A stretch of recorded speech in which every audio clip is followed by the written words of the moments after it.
ഒരാളെപ്പോഴാ ജീവിതത്തിൽ നിസ്കാരം കൃത്യമാക്കുക എന്ന് പറയുന്നത് അയാൾ സമയത്തെ ഏറ്റവും മുറ പോലെ പരിഗണിക്കുമ്പോഴാണ്. എപ്പോഴെങ്കിലും നിസ്കരിച്ചുകൂടാ. ഇപ്പൊ ചിലരുടെ വിചാരമുണ്ട് ഒരു നിസ്കാരം ഖളായി പോയാൽ ആ നിസ്കാരം ഖളാ വീട്ടിയാ മതി. പോരാ, ഖളാ വീട്ടിയാൽ മാത്രം പോരാ, അതിന് തൗബ കൂടി ചെയ്യണം. കാരണം അവൻ പറഞ്ഞ സമയത്തല്ലല്ലോ നിസ്കരിച്ചത്, ഹറാമാണ്, വൻദോഷമാണ് അവൻ ചെയ്തത്. തൗബ ചെയ്ത് പൊറുപ്പിക്കൽ നിർബന്ധമാണ്.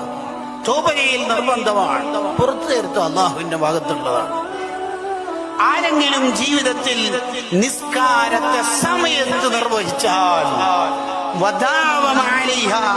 അങ്ങനെ കൃത്യമായി നിസ്കരിക്കുന്ന ശീലം അയാളിൽ ഉണ്ടെങ്കിൽ, ചിലരെ നമുക്കത് കാണാം. എത്ര ഷോപ്പിന് തിരക്കാണെങ്കിലും വീട്ടിൽ അടുക്കള പണിയുണ്ടെങ്കിലും സമയമായാൽ വേറെ വർത്താനമില്ല, അവര് വേഗം നിസ്കാരത്തിൽ കിടക്കുകയാണ്. അജണ്ട പൂർത്തിയായില്ലെങ്കിലും മീറ്റിംഗ് ഹോൾഡ് ചെയ്യുന്നു, നിസ്കരിക്കുന്നു. കണ്ടോ, ആ നിസ്കാരത്തെ അവർ ബഹുമാനിക്കുകയാണ്. എങ്കിൽ അക്രമഹുല്ലാഹു ബിതിസ്ഇ കറാമാത്തിൻ, 9 ആദരവ് അയാൾക്ക് അല്ലാഹു നൽകുന്ന